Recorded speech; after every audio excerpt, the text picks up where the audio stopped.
tem um convite especial para vocês. De segunda a sexta eu te encontro aqui na TV News, notícias do Brasil e do mundo e, claro, quadros especiais que você não irá perder. Saúde, política, esporte, direito, café, poesia, tudo isso em um só lugar. Segunda a sexta, 24.2 ou através do YouTube.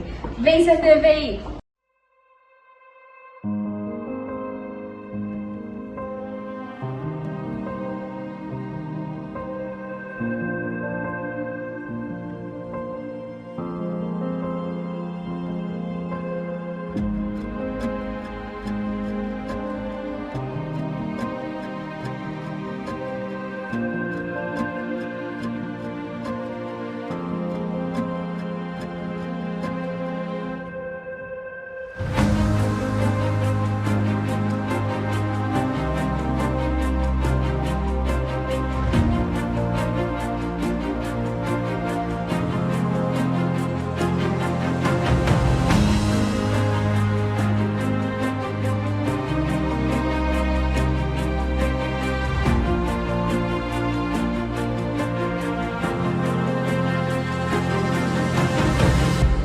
Dia 17 de janeiro de 2005, foi a inauguração da TVI. Inauguramos às 17 horas com o programa Cidade Já, que era o Reginaldo Silva que apresentou o primeiro programa da TVI. Era um programa que falava de política, falava dos assuntos do cotidiano da cidade. E daí até hoje nós nunca paramos, 20 anos fazendo uma programação 24 horas, a favor da região, que hoje pode dizer, nós temos um canal de TV por assinatura.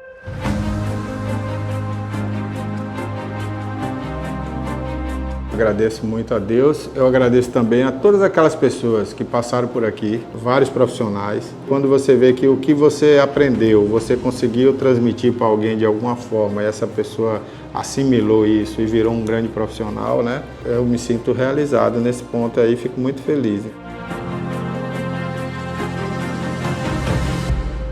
E também ao telespectador, porque o assinante de Itabuna, da TV a cabo, né, nós batemos um recorde aqui na cidade, e Ilhéus também, né, a nível de assinantes de TV, né. Muitos assinantes assinaram a TVC, hoje a TVC, né, era a TV Cabo. Então, na época, muita gente assinou para assistir a gente, para acompanhar a gente, né.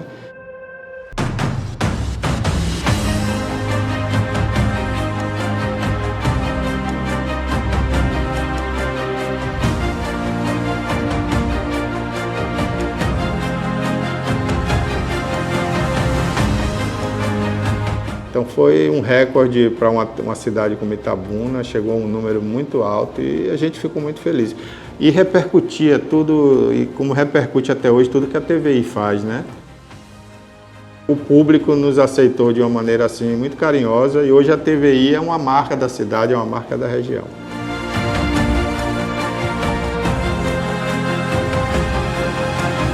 Eu agradeço do fundo do meu coração. Obrigado aí por esses 20 anos da TVI.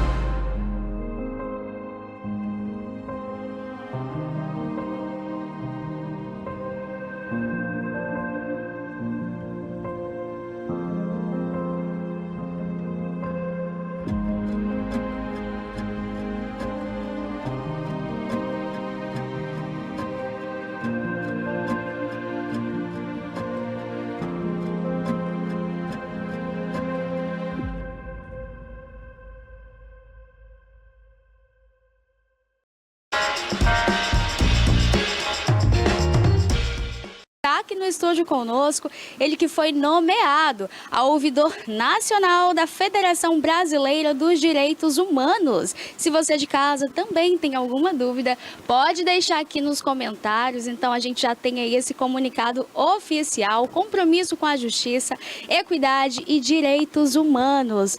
Bom dia, Diego. Seja bem-vindo ao nosso estúdio. É um prazer ter você aqui conosco. Bom dia, Pérola. Quero desejar bom dia aos telespectadores que nos assistem, né? E hoje a gente vai falar um pouco sobre o que é direitos humanos e cidadania. Olha, primeiro eu queria que você contasse para o pessoal de casa essa novidade, ouvidor nacional. E aí, como fica com mais um título e uma responsabilidade enorme? É uma responsabilidade muito grande, realmente. Enquanto coordenador, né, regional, a gente pegava 61 cidades, pegamos ainda, na verdade, né, pega 61 cidades, e agora, como ouvidor nacional, a gente pega todo o Brasil, né? Então a gente é a ponte entre a população e a justiça ali para ouvir as demandas e demandar para o órgão competente. Então, assim, é uma coisa muito boa, porque a gente consegue abranger mais, né, os estados, os 27 estados do Brasil. Tá, eu estou como ouvidor nacional e é uma responsabilidade maior. Com certeza, são 10 anos então de experiência nessa caminhada.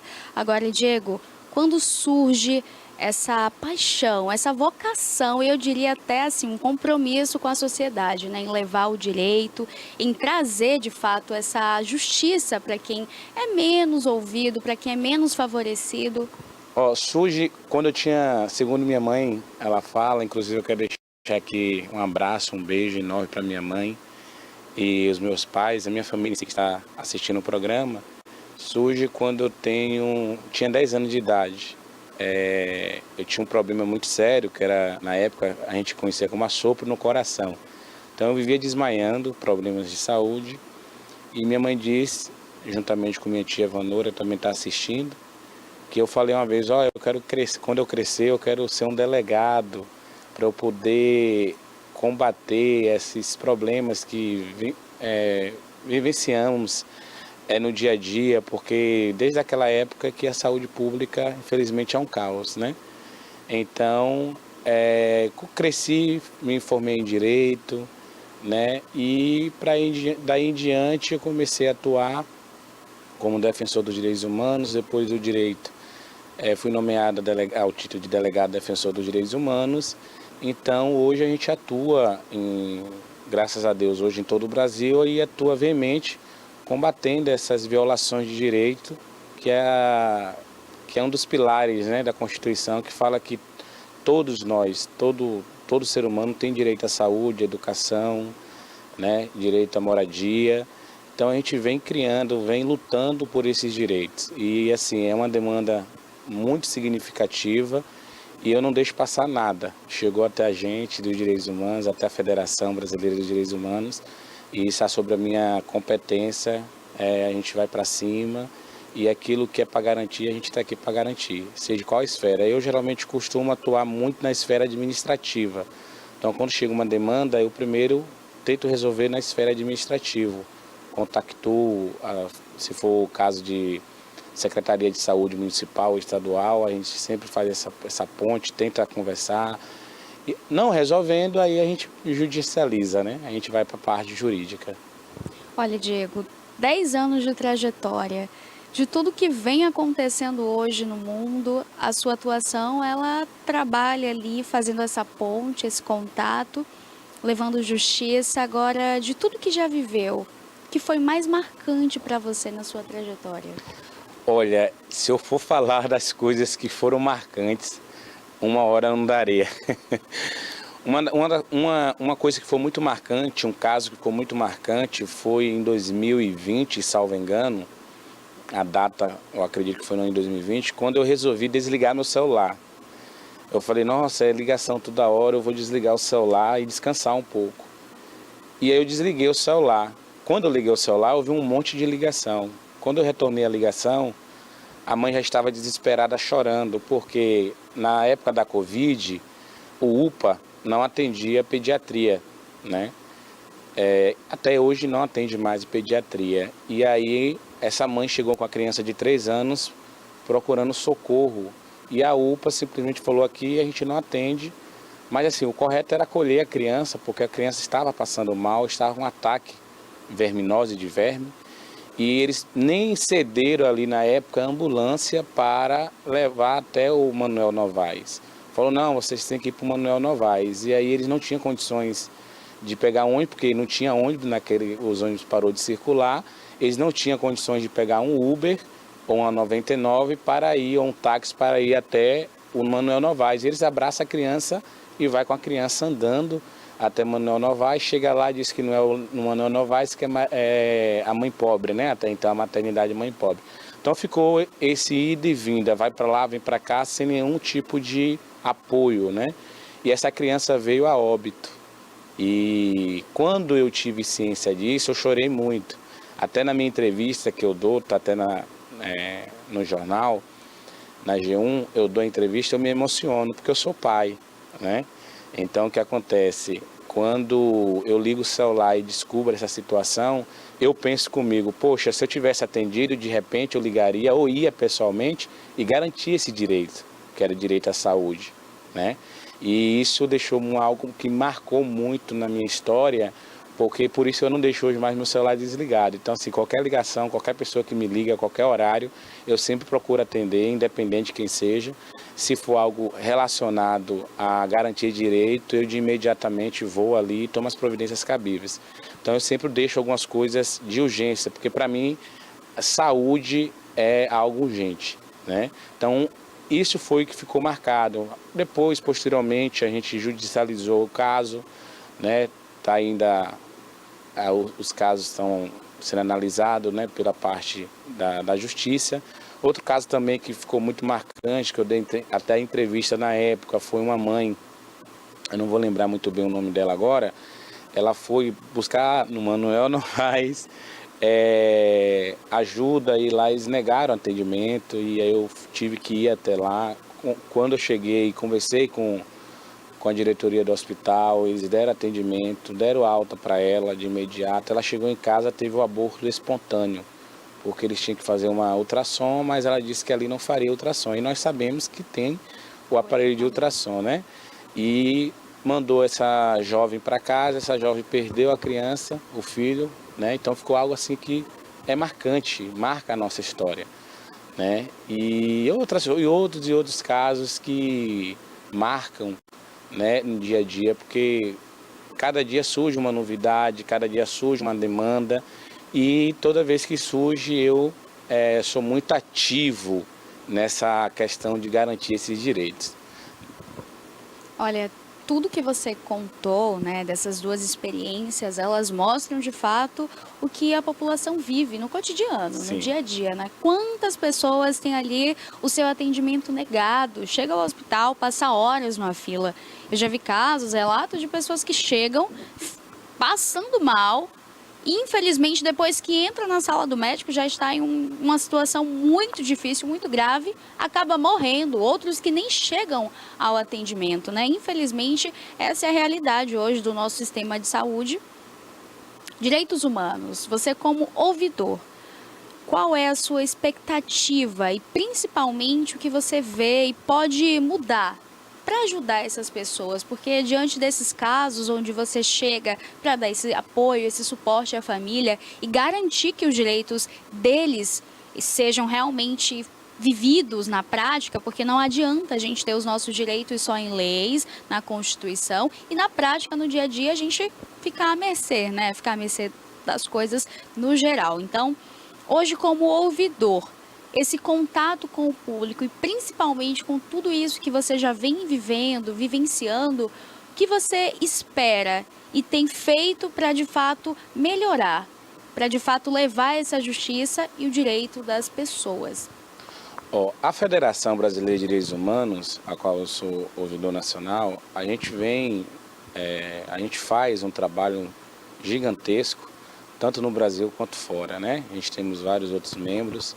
Quero até deixar aqui um abraço para o meu coordenador nacional, doutor Rogério Miranda, e o nosso amigo doutor Agra, que cuida da parte do direito do adolescente, da criança e do adolescente. Como ouvidor, continuará esse mesmo Almeida que ouve a demanda e não só ouve a demanda e deixa a demanda parada. Não, chegou para mim a demanda, eu vou pegar aquela demanda e vou demandar ela, seja ela na esfera administrativa ou seja ela na esfera judicial. eu não vou me calar, porque assim, se aquela pessoa chegou até a mim pedindo que o direito dela seja garantido, é porque está tendo uma violação. Tem casos mesmo que pessoas não conseguem fazer um exame. Já teve situação de pessoas ir procurar fazer um exame de sangue, não conseguiu o exame de sangue.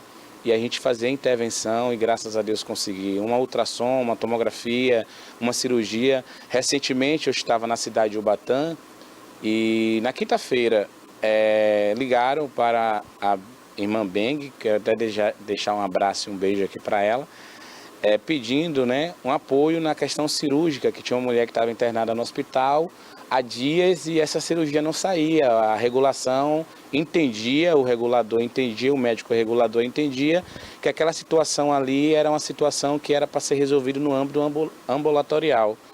E os médicos que estavam dando assistência ali diziam que não, que o problema dela realmente era urgente.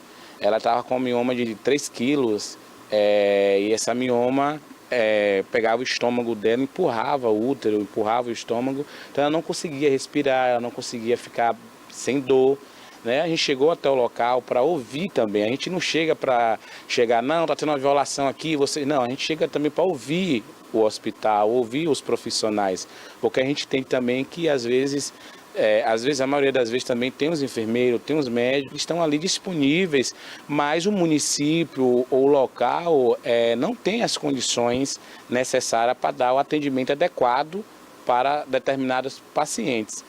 Em cima disso, diante disso, eu ouvi o hospital, ouvi a menina do serviço social, pedi um relatório que eu fiz, contato administrativo. Entrei até em contato com o vice-governador, conversei com ele e graças a Deus, em menos de 24 horas, a gente conseguiu a transferência dela para o Hospital das Mulheres e já está operada. Então, assim, isso é gratificante para mim e porque foi através de uma intervenção nossa que aquela mulher que estava com dor, passando mal, não estava se sentindo bem, não conseguia ficar em casa porque a dor era persistente, era aguda. E através de um telefonema, através da nossa intervenção, a gente conseguiu a cirurgia dessa mulher. Então, assim, para mim é gratificante. Eu me emociono porque eu sei o que é, às vezes, você sentir dor e você procurar uma junta médica e você presenciar ali que os médicos querem fazer algo por você, mas estão ali sem o que fazer, porque o que eles podem fazer é paliativo, né? E hoje a gente sofre, infelizmente, a Bahia sofre hoje mesmo com a fila de regulação aí, muita gente na expectativa, que às vezes vai priorizando um, priorizando outro, e outras pessoas vão ficando para trás. Então, assim, a minha ideia é sempre tentar o âmbito administrativo. Na falha do âmbito administrativo, eu não vou me sonegar a ouvir e a deixar isso quieto. Eu vou sempre judicializar, sempre acionar os órgãos competentes, que um dos órgãos competentes é o Ministério Público, né? E aí, por incrível que pareça, a gente chega para resolver um problema e chega lá já encontra outros, né? Aí a Serviço Social, vendo a nossa disponibilidade, a nossa competência em tentar resolver o problema, ela me passou uma demanda de uma senhora também não vou usar o termo técnico porque eu não sou médico, né? Mas essa senhora de 76 anos com o útero para fora, com sangramento, e a regulação entende que aquele atendimento ali não é de urgência. Ela corre risco de pegar bactéria, que aquele atendimento ali é um atendimento ambulatorial. Diante disso, fiz os contatos, né? Não esperei resposta dos contatos, como envolve uma idosa, o Estatuto do Idoso diz que é prioridade total, principalmente no meu ponto de vista, o caso dela requer isso. Eu abri uma notícia de fato junto ao Ministério Público, e ontem o Ministério Público se manifestou, dando 48 horas para que a regulação tome providência e transfira essa senhora para que ela faça a cirurgia e o seu direito seja garantido, né?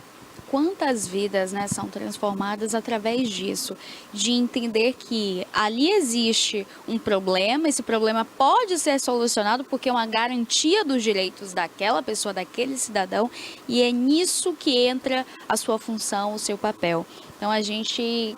Ainda bem que tem pessoas, de fato, dispostas a ajudar, disponíveis à sociedade e garantindo ali o direito do outro, porque diante de tudo que vem acontecendo, são casos e mais casos e as pessoas elas se sentem cada vez mais sozinhas, abandonadas. Muitas das vezes, tem medo até de ir para o hospital, Diego. Quantos casos, né?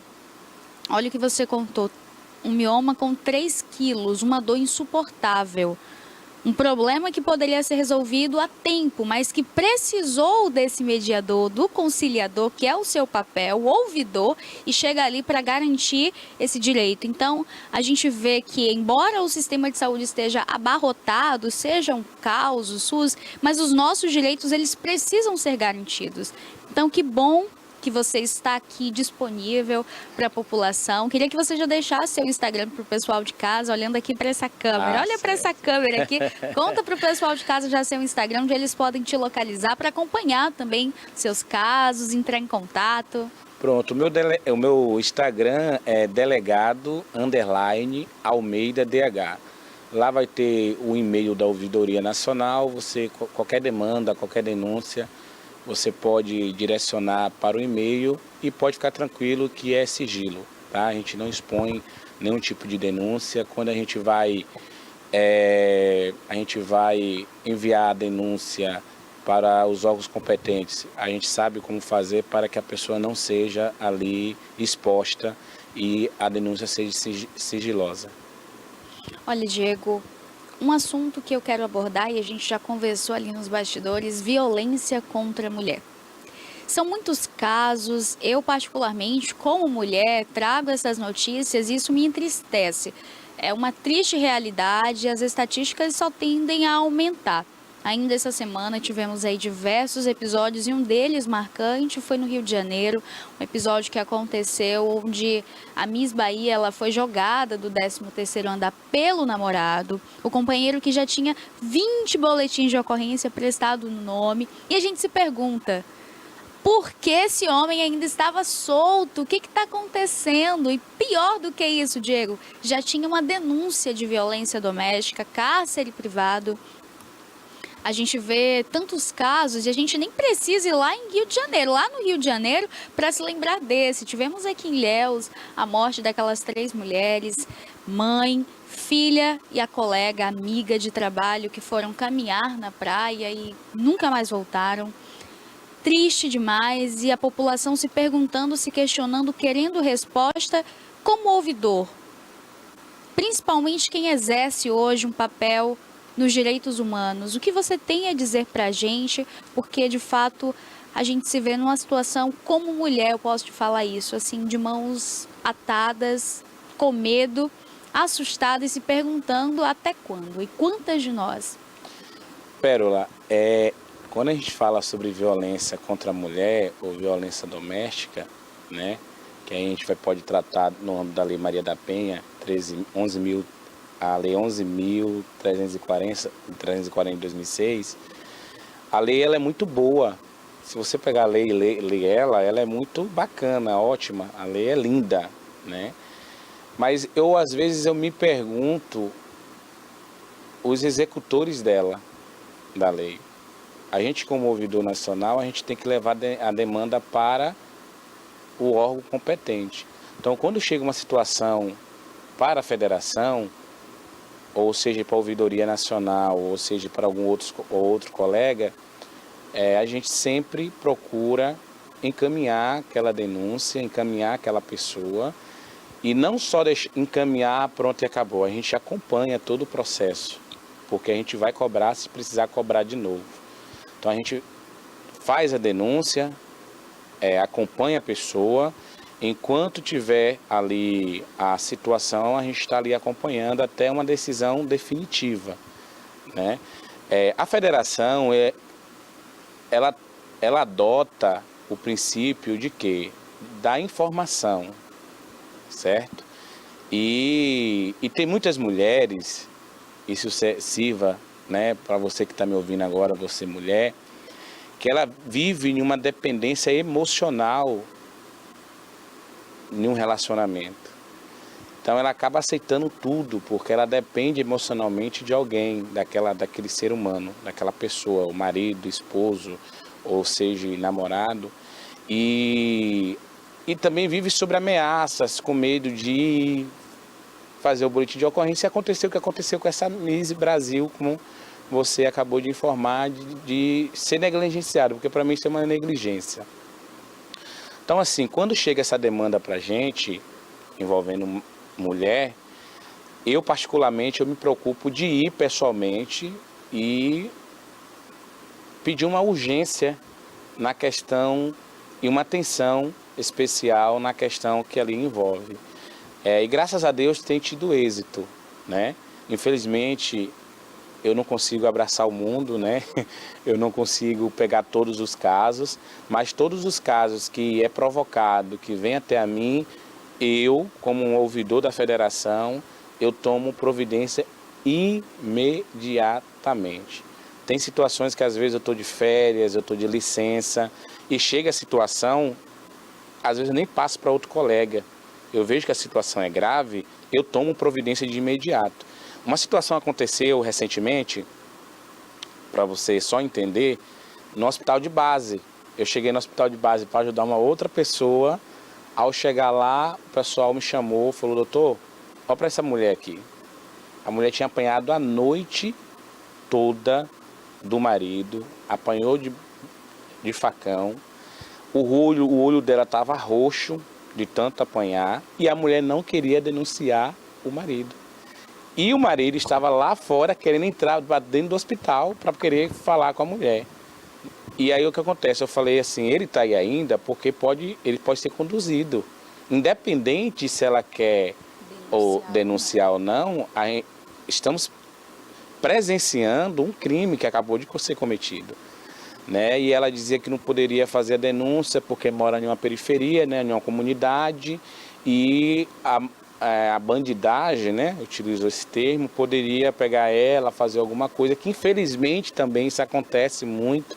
As pessoas não fazem as denúncias com medo, né, do tráfico chegar ali e cobrar porque trouxe polícia para a comunidade. Tal. Então, assim, e eu fiquei indignado, porque era para a pessoa tomar providência. Estava ali, acionava a guarnição da Polícia Militar, a Polícia Militar ia conduzir ele, né, em flagrante, e não foi feito isso. Simplesmente eles ficaram ali, a gente não pode fazer muita coisa porque ela não quer denunciar. E aí eu peguei e comecei a explicar o que rege a lei, o que poderia ser feito nessa ocasião, porque às vezes realmente não é obrigado a pessoa a conhecer tudo, eu não conheço tudo. Então eu aprendo cada dia, vou aprendendo. Eu expliquei, né, quando ocorrer isso, quais os métodos, qual o caminho a ser adotado. Então, assim, a guarnição foi até a localidade tentar localizar o rapaz, mas não conseguiu localizar, entendeu? Eu fiz a denúncia, levei isso até o conhecimento da DEAN, né, que também faz um brilhante trabalho, entendeu? Para tomar as providências cabíveis, mas sabendo também que vai chegar uma hora que a mulher tem que ser ouvida. E se a mulher não abrir a boca e falar o que está ocorrendo com ela, fica difícil. Aí o que acontece? E quando abre a boca e fala, tem essa negligência por parte da delegacia. Então, assim, se houve alguma negligência de ter um boletim de ocorrência feito, alguma denúncia feita e não foi tomado providência, cabe também à pessoa que está no caso, as pessoas, né, que estão no caso ali, ser penalizado perante a lei, porque acaba sendo, foi negligente por aquilo ali. Se tem uma denúncia, a denúncia é uma denúncia grave. Eu já tive situações de pegar questão de Maria da Penha, que a mulher ia ser ouvida em 2023, que a mulher só ia ouvida em 2025, porque não tinha como ser atendido antes, porque a agenda estava superlotada. E aí eu me pergunto, então vai esperar 2 anos para poder ser ouvida, para saber se isso aí vai tomar providência ou não. Então tem coisas que eu não aguardo a delegacia da Polícia Civil quando a situação é grave, se eu vejo que está tendo algum tipo de dificuldade, que graças a Deus não temos, né? A gente somos parceiros, a federação é parceira, mas quando vê que há uma resistência, a gente oficializa o Ministério Público, porque aí a gente vai ter como argumento que a gente procurou o órgão competente. E graças a Deus,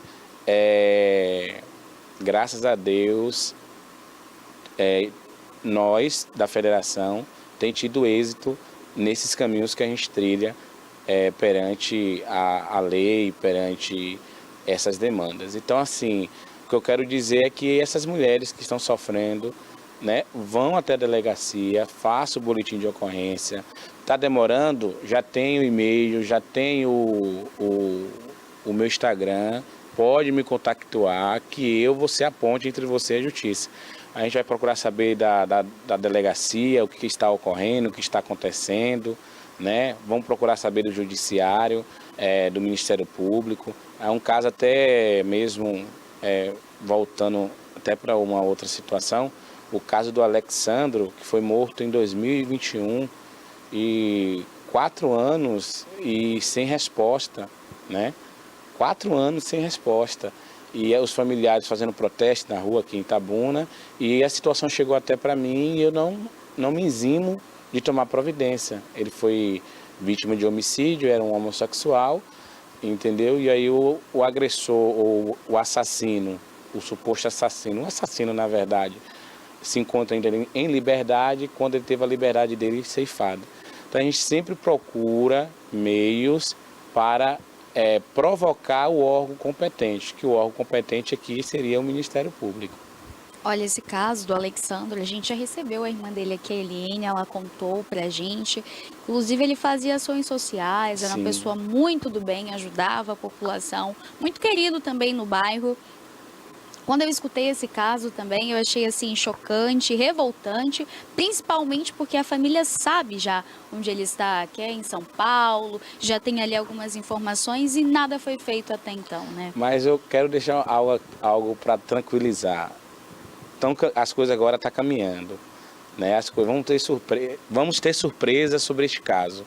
Em breve teremos surpresa, eu não posso entrar em detalhe, mas sobre este caso teremos surpresa, porque as coisas estão andando, estão caminhando. Olha, graças a Deus, isso deve ser um alívio para a família, principalmente para a irmã que tinha muito amor por ele, tem muito amor por ele, luta muito por ele. Então, a gente, quanto teve aí que já noticiou também esse caso, sente até um alívio, né? E ainda bem, é como a gente começou falando, né? Existem pessoas que ainda fazem valer, garantem esse direito, porque muitas pessoas não sabem. A gente não sabe de tudo e muitos de nós não sabem nem sequer que existe esse ouvidor, não sabe nem sequer que existe uma pessoa que pode fazer essa ponte, pode conciliar. E o seu pedido, e é o que a gente fala todos os dias aqui, Diego, diante de todos esses casos de violência doméstica, o principal que deve ser feito hoje é romper esse silêncio. Isso, verdade. É quebrar esse ciclo. É um ciclo vicioso e doentio, porque o homem, ele agride, a mulher, por vezes, é a primeira agressão, acha que ele vai mudar, vou perdoar, ele chora, esperneia, faz tudo para aquela mulher acreditar, por vezes, que foi só aquela única vez, porque ele estava bêbado, ele estava muito nervoso, foi um ciúme, utiliza ali desculpas que são inaceitáveis, mas que a vítima às vezes aceita. Não presta o boletim de ocorrência. Outro episódio de violência doméstica. Agora já não foi naquela intensidade, agora foi o dobro. Agora já vem ali com socos, pontapés, a enforca, mas ainda não é o feminicídio. A vítima continua naquele mesmo ciclo. Nisso começam as ameaças. De fato, existem as ameaças. Se você prestar o boletim de ocorrência, se for atrás de medida protetiva, eu vou te matar, vai fazer isso, vai fazer aquilo. Às vezes a pessoa tem o medo do agressor, não presta o boletim de ocorrência. Por via das dúvidas, outras vão até a delegacia, prestam o boletim de ocorrência. Esse agressor que continua nas ruas, porque não tem essa prisão muitas das vezes de imediato, faz o pior. atenta contra a vida daquela vítima, ceifa aquela vida. E hoje, Diego, a gente tem visto esses casos e parece que só tem a aumentar. É absurdo, a gente vê casos, por exemplo, aqui em Ilhéus, a gente nem precisa ir lá para outros estados. Aqui mesmo em Ilhéus, recentemente, de uma moça, ela foi morta pelo companheiro, encontrada dentro de uma geladeira. Imagina uma cena, a crueldade nisso. E é aí que o direito humano, ele entra para fazer ali toda a diferença com essa família. Porque muitas das vezes essas famílias, elas são de uma vulnerabilidade social. Elas não entendem o que podem fazer, como encontrar alguém para de fato fazer valer. Porque minha filha morreu.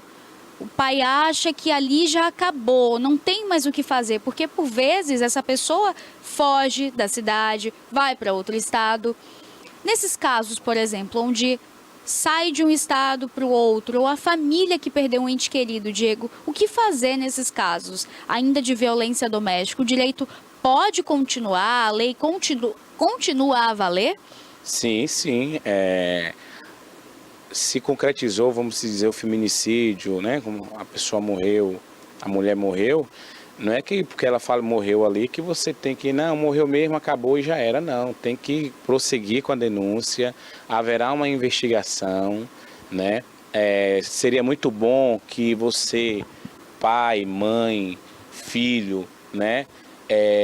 Ajudasse as autoridades competentes com as informações que vocês puderem informar. Existe uma parte sigilosa que pode ser colocado, existe o setor de proteção à testemunha, né, que existe hoje o setor de proteção à testemunha, que a pessoa que presenciou algum crime, ela pode entrar nesse sistema, nesse setor de proteção. Então, assim, às vezes é a falta do conhecimento e às vezes quem tem um conhecimento não quer passar também para aquelas pessoas. E eu procuro sempre no meu Instagram, você sempre vai ter informação sobre os seus direitos, seja ele no âmbito criminal, ou seja ele no âmbito familiar, seja ele no âmbito do Código Consumidor, seja ele no âmbito da mulher, dos adolescentes, das crianças, o Estatuto do Idoso. Então sempre estou colocando lá, a minha equipe sempre está colocando lá no Instagram, alguns direitos que você tem e às vezes você não sabe que tem esses direitos, né? Então, voltando aqui falar sobre o caso em tela, é necessário você prestar o seu depoimento, prestar os esclarecimentos, pedir justiça. Está demorando? Vai no Ministério Público, peça audiência com o promotor, se possível, vai na Defensoria Pública, peça para falar com o juiz do caso, porque você vai ser ouvido. Doutor, eu não consigo falar, eu não consigo marcar. Pode me procurar, porque a gente vai ser essa ponte entre você e a justiça. Olha, a gente primeiro tem aqui a te agradecer por todo o papel desempenhado, pelo trabalho. Diego, 2026 começou. Já estamos aí quase chegando ali no meio do ano. Mas me diga, um relato assim de 2026, de tudo que já foi vivenciado, hoje como ouvidor. Pérola, eu falo assim que às vezes eu durmo 2, 3 horas por noite. E às vezes tem noite que eu não durmo, porque eu vou analisando demanda por demanda e a gente também faz um filtro do que é prioridade, do que é emergência, urgência, do que é o que pode também demorar um pouco mais de apresentar, o que eu posso demandar, né? Porque como coordenador eu posso demandar para outros colegas. Mas tem coisas que eu prefiro cuidar, não é dizendo que o colega não vai ser eficiente naquilo, porque hoje, graças a Deus, a federação ela tem um grupo de pessoas competentes, pessoas que sempre estão em busca do conhecimento. Hoje mesmo a federação está fazendo reciclagem com todos os membros da federação para os membros da federação ter conhecimento jurídico, né? Então a federação busca sempre atualizar todos os delegados, todos os coordenadores, todos os agentes, todos os conselheiros, todos em si. Então a gente sempre procura fazer reciclagem, trazer casos, debater casos. Agora a gente está fazendo a reciclagem Sábado agora termina o grupo da primeira reciclagem, onde tivemos o prazer, sábado retrasado, de ter a nossa amiga subtenente Ângela, né, uma excelente profissional. Ela é subtenente daqui do 15º Batalhão e ela é comandante da Ronda Maria da Penha. Então ela trouxe ali na aula, a gente convidou ela para dar aula, aplicar aula para a gente teve um bate-papo ali, ela trouxe a experiência vivida por ela, com quase 30 anos de polícia militar, trouxe os 5 pilares da violência doméstica, né, que a gente sempre está discutindo isso na federação. Então, assim, ela trouxe conhecimentos muito ricos. Então, assim, a aula é 1 hora, a gente ficou 3 horas de aula, porque a gente ficou ali querendo, ouvindo, e eu, estrategicamente, como ouvidor e como um dos coordenadores dos núcleos de reciclagem, trazer o conhecimento, fazer perguntas proporcionais ao que estava ali sendo dito, sendo abordado, para que o povo que estava chegando na instituição, fazendo curso com a instituição, saber quais os meios necessários para se adotar, para como você tratar certas situações, como você atuar em certas situações. Então, assim, nessa área, falando de Maria da Penha, falando da Lei Maria da Penha, ela trouxe algo, assim, extraordinário, muito bom a aula. Também tivemos a presença, que eu quero aqui deixar registrado, nesse curso de reciclagem, da doutora Andréa Oliveira, que ela também deu aula sobre a APF, o auto de prisão em flagrante, sobre quando cabe fiança, quando não cabe fiança, sobre a audiência de custódia. Então, assim, a federação está adotando essa prática de reciclagem para que os colegas tenham o conhecimento e a gente também possa passar os conhecimentos para todos os membros e todos que estão participando disso aí. Então, de janeiro até então, eu já fui em diversos casos. Um dos casos mesmo foi em São Paulo. A pessoa ela tem comorbidades, né? É obesa e estava precisando, e os hospitais negando o CROSS, lá é CROSS, né? Que é CESAB, lá é CROSS, negando a transferência, alegando por ele ser obeso. Olha a gravidade, a pessoa correndo risco de vida e dizendo que não ia atender porque é obesa. Aí o que eu fiz? Entrei em contato com o Ministério Público, impetramos um mandado de segurança, conseguimos em 48 horas o juiz, graças a Deus, deu 48 horas para transferência, e o próprio hospital que dizia que não tinha suporte, teve que aceitar o paciente, né? E aí, nesse período, fez o tratamento necessário, ele teve alta. Então, assim, a gente vê que às vezes a negligência, a negativa, parece que depende muito da pessoa, parece que a pessoa não consegue ser humano, porque quando a pessoa é humana, eu conheço muitos médicos, tenho contato, por incrível que pareça, um médico essa semana me chamou, doutor, eu tenho que falar com o senhor. Eu falei, pois não, eu estou com a paciente aqui, já tem 15 dias, eu já fiz de tudo como médico, aqui na Bahia, de tudo como médico para transferir essa paciente e só recebe negativa. Ele precisa de um leito de UTI, o senhor consegue em Mangagué, alguma coisa assim, Mangagué, o nome do local. Eu falei, manda para mim, e a gente foi lá, conseguimos a regulação. Você vê, às vezes, uma simples ligação, a gente conseguiu resolver a situação. Ela saiu do hospital, foi para o hospital que realmente poderia assistir ela. Hoje ela a família dela até me ligou ontem, agradecendo pelo apoio. Então é isso que eu falo. Então, casos e mais casos chega para a ouvidoria, a gente ouve o caso, analisa o caso e faz as demandas. Eu, às vezes, quando eu não consigo demandar, eu passo para algum colega, entendeu? Converso com o meu coordenador nacional, Dr. Rogério Miranda. Ele sempre está ali disposto também para demandar. A gente tem uma equipe de advogados muito competente, entendeu? Que sempre está à disposição para poder atuar em pró à população. Olha aí, que bom, né? Que bom que tem toda essa equipe estrategicamente agindo ali para trazer o direito a essa pessoa, né? E eu fico impressionada, Diego, é que em muitos casos onde a pessoa poderia ter ali o serviço de saúde prestado, ali tem como atender e simplesmente se recusa.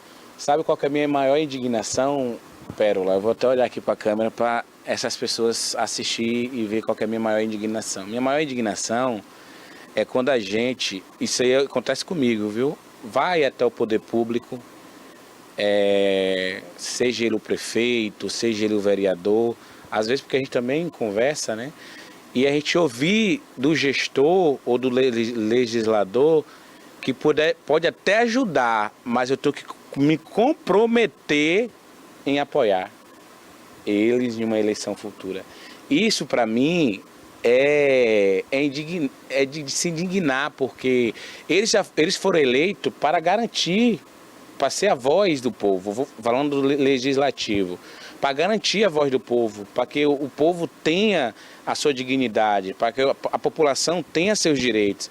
E você chega com uma demanda e o vereador diz assim, mas e aí? Você vai apoiar? Você vai me apoiar? Posso contar com você aqui?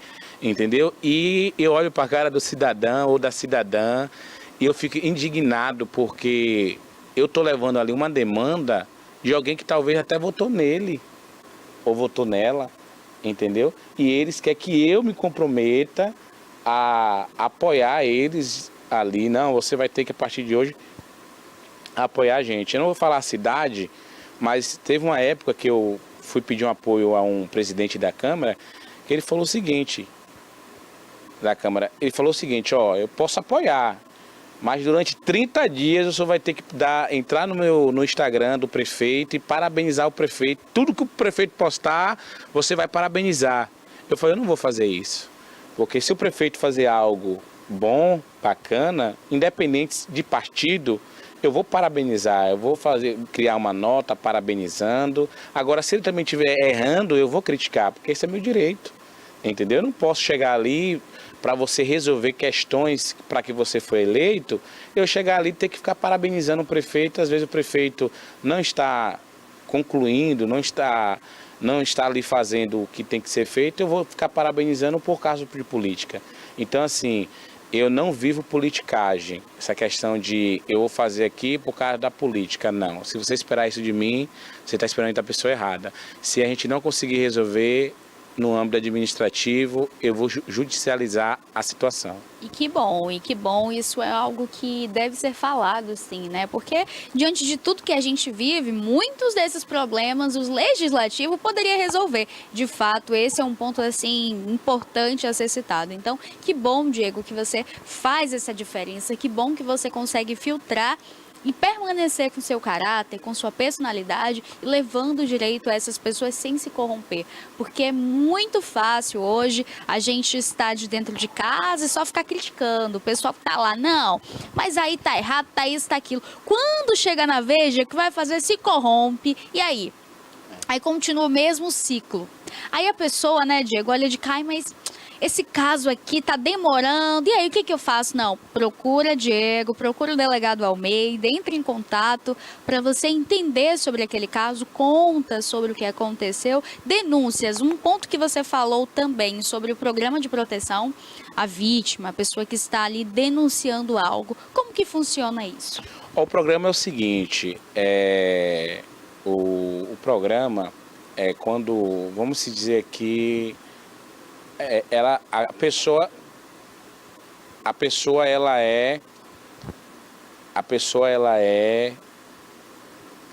participou, vivenciou, né? A pessoa vivenciou um crime, uma morte, por exemplo. A pessoa é testemunha daquilo ali. Então, ela é inserida no programa de testemunha porque quem matou alguém e tem provas, né? Testemunhar, o que eles querem fazer é o que? É abortar, até mesmo tirar aquela prova de circulação. Então, o setor de proteção à testemunha, no momento que você é testemunha de algum inquérito policial, você que está ajudando a justiça na questão de testemunha, você é inserido nesse programa. Eu não posso dar muitos detalhes porque o programa é sigiloso, mas você é inserido nesse programa e você é retirado caso você esteja correndo risco de vida. Então você é retirado da cidade, do local, então existe todo um trabalho feito para que isso seja feito. Você não vai sair dali e vai para qualquer lugar, não, você vai estar sendo monitorado, vai ter a segurança que você precisa ter, então, mas funciona mais ou menos assim, eu não posso entrar muito num detalhe devido a isso, porque é sigiloso o programa, mas tem esse programa de proteção à testemunha. Então, que defende os direitos, que faz com que aquela pessoa esteja protegida e isento, né? Porque sempre tem retaliações ali, Sim. muitos casos, né? E em todas as esferas possíveis. Mas já chegando aqui ao fim da nossa entrevista de hoje, Diego, qual a mensagem que você tem a deixar ao telespectador de casa, diante de tudo que a gente falou, do seu trabalho, e que essas pessoas possam compreender sobre o que é o seu trabalho e principalmente como você atua, né? Que é ajudando, auxiliando e mediando essas causas. Primeiro, tenho que dizer é que você não deixe seu direito violado. Possa ser que no momento outro esse direito seu foi violado, mas procure o caminho, procure a pessoa. Eu estou me colocando aqui como uma ponte, né? Porque é meu papel hoje como ouvidor e coordenador. Nos procure. Se você teve seu direito negligenciado, seu direito violado, não se cale. Ah, tá bom, então vou esperar a boa vontade. Não, você sabe onde está apertando o sapato, né? O calo, né? Usando esse termo. Então você sabe onde aperta. Então procure seus direitos, não permita que você fique 1 ano, 2 anos, 3 anos na fila de espera para fazer uma cirurgia, que você corre risco. Então, se você está precisando, está com seus direitos violados, nos procure, porque iremos lhe atender, iremos analisar o seu caso e iremos demandar ele, seja na área administrativa, seja ele na área judicial. A Federação Brasileira dos Direitos Humanos, em todo o território nacional e internacional, está sob a sua disponibilidade, sua disposição, entendeu? Para lhe atender. Então, não se cale, não deixe seus direitos que já está sendo violado para ir. Eu queria pedir permissão, que eu prometi a uma pessoa, Pérola. Essa mãe, ela tem já muitos anos que não consegue localizar esse filho. Eu posso citar o nome? Pode. Então, essa mulher se chama Sirlene Assis Santos. O filho dela se chama Rogério Assis Santos. Ele foi desaparecido em Vitória do Espírito Santo em 1992. Ele tinha 9 anos de idade quando ele desapareceu. Ela não tem contato de 92 até 2026. Se você, Rogério Assis Santos, ouvir essa mensagem, a sua mãe vem há anos lhe procurando, de te localizar. Então eu convido você, pode me chamar no Instagram, entendeu? E a gente vai marcar essa questão, até mesmo, quem sabe aqui, fazer esse reencontro. E a sua mãe lhe ama muito, viu? Então Sirlene está ali está ali procurando. Então se você ouvir essa mensagem, eu te peço que você, por gentileza, entre em contato, porque ela quer muito falar com você. Então esse episódio foi no Espírito Santo, em 92. Isso, 92, embora ela mora hoje, ela mora aqui na Bahia, né? Mora em Itabuna. Então, se alguém conhece, né, se ouviu falar, se sabe do paradeiro, aonde ele se encontra, também pode entrar em contato, dá seu Instagram novamente para o pessoal de casa. Meu Instagram é delegado_Almeida DH. DH de direitos e H humano, né? DH direitos humanos. Pronto, então você de casa já tem todas as informações, tem o Instagram, tem o e-mail, tem tudo aí para você com certeza garantir os seus direitos. Então é isso, se você teve seu direito violado, Pérola, foi há 1 ano atrás, ou foi mês passado, semana passada ou hoje, já entre em contato, procura se informar que você vai estar à disposição, né, Diego? Disponível para atender e trazer ali informações, esclarecimento e buscar a justiça em prol da sua causa. Eu quero lhe agradecer aqui por sua Obrigado. audiência. Deixa eu dar só mandar um alô. Pode mandar. Eu quero mandar aqui um abraço para a Turma da Fumaça. Você já ouviu falar dessa turma? Não conheço, não. A Turma da Fumaça e também a Turma dos Coligados. A Turma da Fumaça eu conheci lá em Ubatã. Eu tenho há 20 anos que eu conheço a Beng, não sei se você vai lá de Beng, do acarajé. É o melhor acarajé que tem no Brasil, é lá em Ubatã, no Camamuzinho. E eles têm um grupo e colocou o nome do grupo, Grupo de Fumaça, porque toda vez que se reúnem, é para queimar uma carninha, né? Assar uma carne e a carne sai a fumaça, né? Então eu quero mandar um abraço, um beijo para esse pessoal querido que eu conheci. E em breve eu tô aí, viu?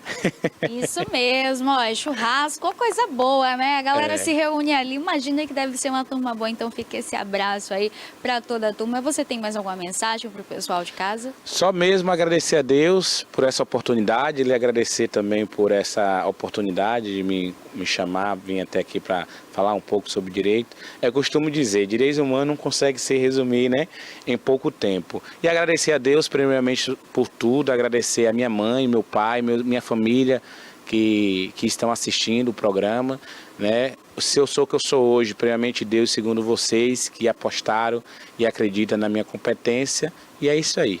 E a gente agradece aqui, volte mais vezes para a gente falar sobre outros assuntos. Venho sim. Direitos humanos entram em diversas esferas. Hoje a gente falou ali só um pouquinho do Sim. que está por vir, né? Então já fica esse gostinho ali para o pessoal de casa assistir. Já fica o convite também para quando quiser voltar, a gente bater esse papo aqui bem interessante, claro, falar aí dos direitos que muitas vezes são violados. E eu quero lhe agradecer por sua atenção, por seu cuidado, por sua entrevista, por vir aqui esclarecer tudo a quem está em casa. Então, muito obrigada em nome da TV. Obrigado. E volte mais vezes, porque as portas estarão aí abertas. Obrigado, Pérola, igualmente. Olha, hoje também é dia de O Assunto É com Kleber Torres, então fica ligadinho porque vem aí mais um episódio especial. A gente encerra aqui o primeiro momento do TVI News, mas já estou de volta. Então fica ligadinho porque vem aí O Assunto É. Criada em 2005, a TVI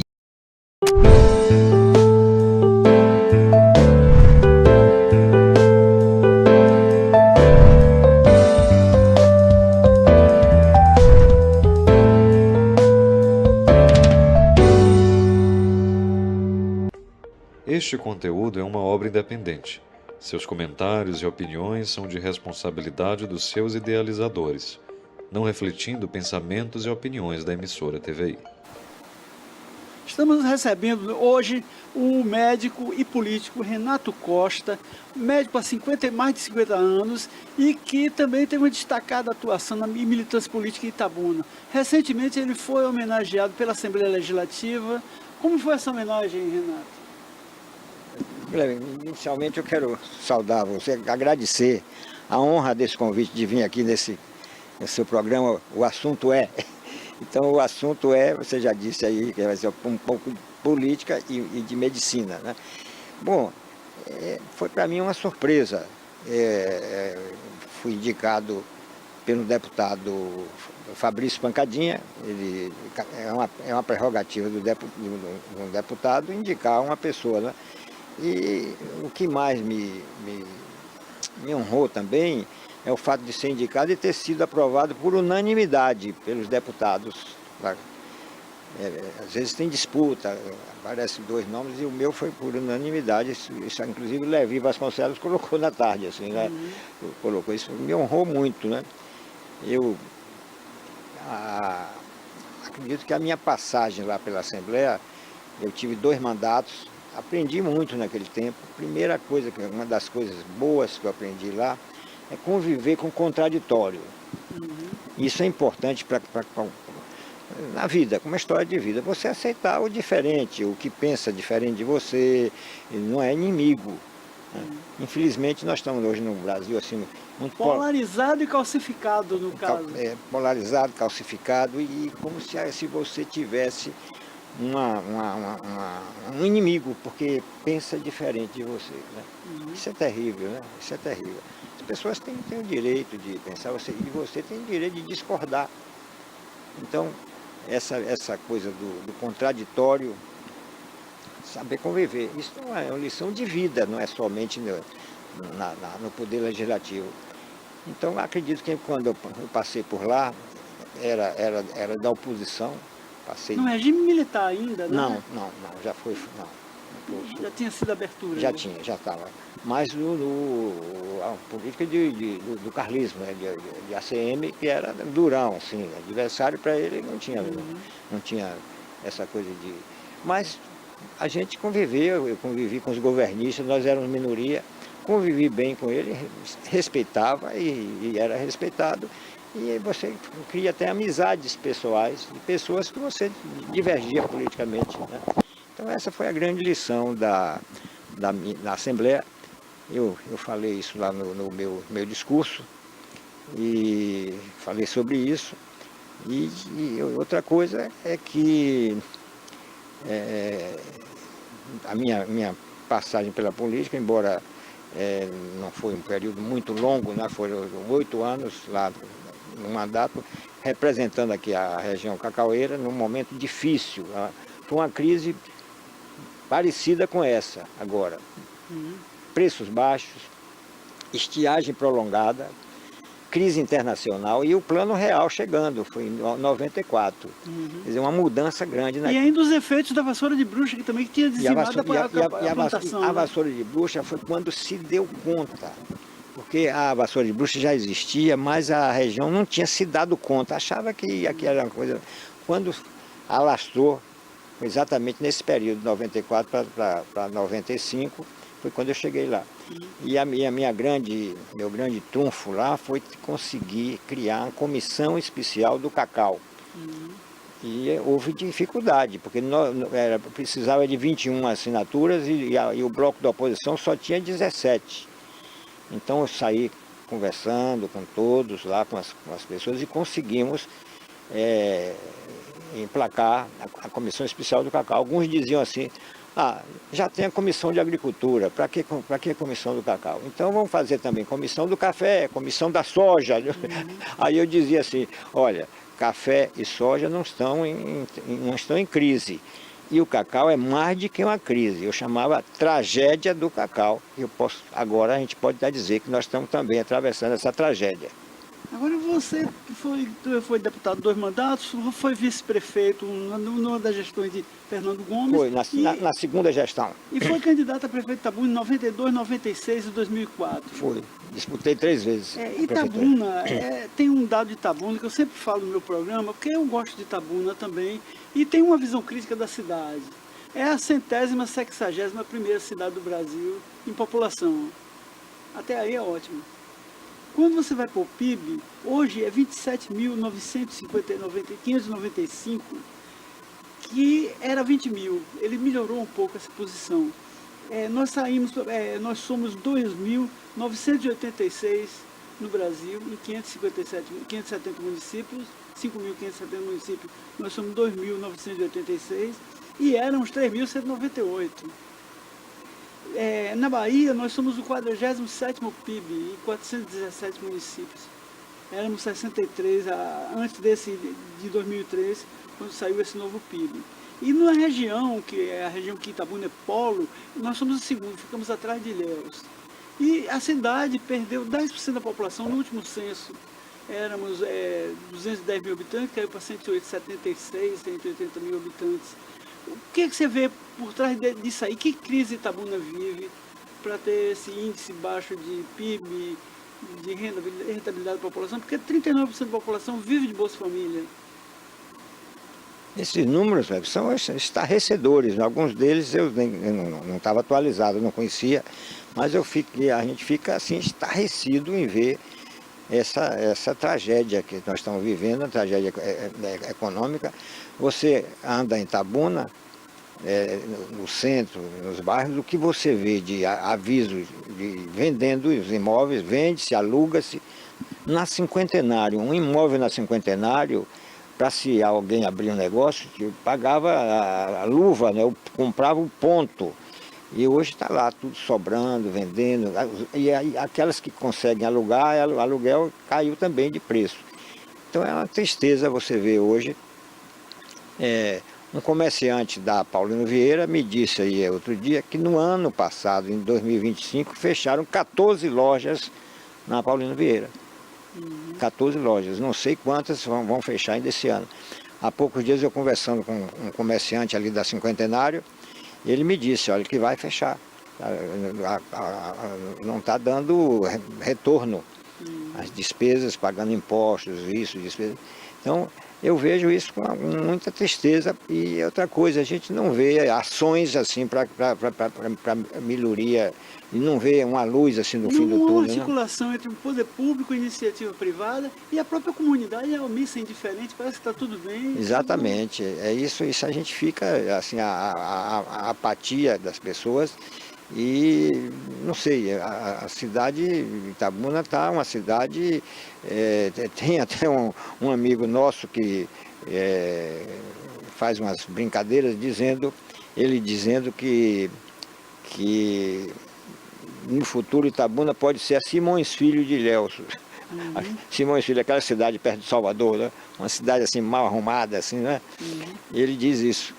Mas eu não sei não, eu sei que por Ilhéus tem um atrativo do turismo, a orla, né, o mar, e tem esse atrativo. E aqui Itabuna não tem. Aqui sempre o motor da economia de Itabuna era comércio e serviços. Ainda é educação, nós somos polo, saúde é polo também, somos referência. Temos 2 faculdades de medicina na cidade, né? Se contar da UESC é 3, tá entendendo? E é uma cidade que tem uma importância muito grande, mas falta alguma coisa, há um gap nisso aí que deixa a gente... A gente perde, por exemplo, uma cidade de São Carlos, lá em São Paulo, que é do tamanho de Itabuna, o PIB é o dobro da cidade de Itabuna, 40 e tantos mil. É uma diferença grande. Agora você falou, foi representante da região.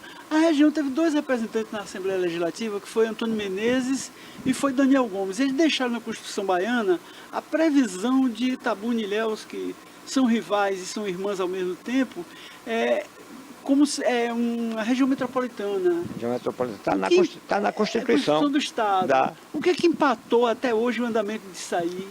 Vontade política, faltou quem? Governador? Eu acho que falta de vontade política e a pouca representatividade. Quando eu estava na Assembleia, você via deputados assim de cidades pequenas, rapaz. Um deputado de uma cidadezinha de 8 mil habitantes, tendo um deputado de lá. Aqui você não vê um deputado de Guararema, um de Uruçuca, você não vê na região. Então, na verdade, no auge do cacau, as pessoas diziam o seguinte, que o cacau era tão bom que eles não faziam questão da representatividade, né? De eleger representantes. Você vê, por exemplo, a região nunca teve um senador, nunca elegeu um senador. Já teve deputado federal, deputado estadual, poucos. Hoje eu acredito que são mais de 150 mil eleitores. Sim, mais ou menos isso. 150 mil eleitores. Daria para eleger, vamos dizer assim, 3 estaduais e 2 federais. Só Itabuna, mas não elege. Tem um deputado, que é o Pancadinha, Ilhéus tem um que é a Soane, né? E Itajuípe tem outro, que é aquele menino que jogava futebol. Exatamente, muito... Mas é pouco, 3 para 62 deputados. E o tamanho da região cacaueira, e uma das coisas que eu falava muito isso lá, era o que a região sustentou a Bahia durante muitos anos. Numa certa ocasião, o ex-governador Laumanto Júnior, aí em Uruçuca, na festa do cacau, ele declarou que telefonava para saber que houve um embarque de cacau para pagar a folha dos funcionalismos da Bahia. Meu pai trabalhava na área de comunicação da polícia e ele recebia as mensagens. Itabuna transferiu no tempo dele, nos anos 50, verba para o pagamento do batalhão de Alagoinha, exatamente. Não sei onde, a verba saía daqui do cacau. O cacau. E não criou representação política. Então eu quando foi em 94, aquela crise, já quando a vassoura de bruxas se instalou mesmo, que as pessoas perceberam, eu disse, ó, está na hora do governo federal e estadual dar um retorno à região do que a região já deu.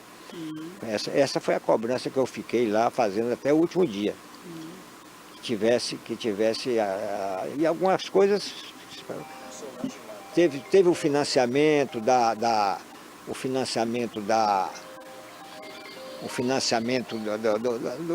do combate à vassoura com a CEPLAC, o Banco do Brasil criou uma linha de crédito, né?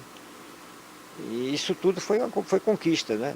Foi uma conquista que tivemos, embora não tinha ainda a tecnologia para o combate da vassoura, aquelas clonagens que não deram certo, mas se tentou, né? Mas é uma pena que a região não tenha essa representatividade, essa força política. Hoje nós temos a candidatura de Carlos Sudré. Ele já procurou você, já conversou? Já, eu acho um nome autêntico da região. Eu vejo com muita simpatia o nome dele, viu? E acho que seria a região ia ter alguém, uma voz da região que conhece está aqui os problemas. Carlos Sudré é um advogado de êxito e filho da região. E articulado também, muito, né? bem articulado. Agora, eu vejo também uma pulverização de candidatos. Você vê 5, 6, 8, 10 candidatos de Itabuna, quando podia se concentrar em 3, 4 nomes mais viáveis, com mais densidade política, eleitoral até. É verdade, é verdade. Não sei, as pessoas muito individualistas, não sei o que é que há aqui, porque mesmo pessoas outrora poderosas, aí os descendentes aí passando dificuldades,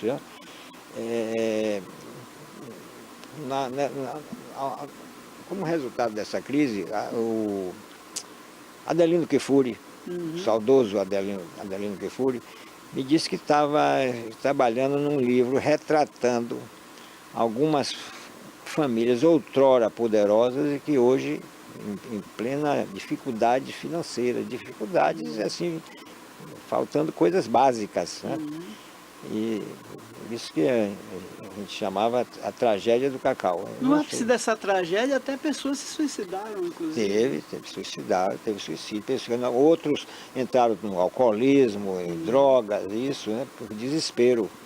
Agora Itabuna, hoje, o cacau já teve uma grande influência na economia local. O cacau, a agricultura contribui com 1% do orçamento do município. Você tem ideia de como mudou o perfil econômico do município, da cidade. E como essa mudança tem esse aspecto social, inclusive. Agora, o que mudou na política, do tempo que você atuou como militante, como político candidato, e hoje, nos dias odiernos, como é que você vê o que mudou? Olha, o que mudou, o que eu acho assim, de pior, é essa polarização. É muito ruim essa coisa de você ver o outro como inimigo. É você compreender que cada qual tem a democracia estabelece isso, né? Que cada qual tem a sua opinião, dentro da ética, do respeito, mas que só por divergir, isso eu acho uma coisa muito ruim. Acho muito ruim mesmo isso aí, viu? E as pessoas também, outras pessoas desmotivadas porque acham que a política...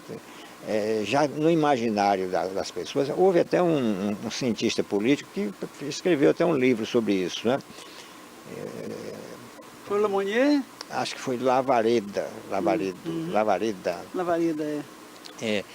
Foi de uns 8 ou 10 anos atrás, mas que está atual. Ele diz o seguinte, que no imaginário do eleitor, com tantos escândalos que todo dia você vê na televisão, deputados, vereadores, prefeitos, políticos, e eles imaginam que são todos. Que entrou na política, o cara... Aí os próprios corruptos divulgam isso, né? Que fulano é um cara direito, mas deixa ele chegar lá que você vai ver. Isso, os corruptos procuram igualar. Você nivela por baixo. Nivela por baixo. Então aí para eles está ótimo.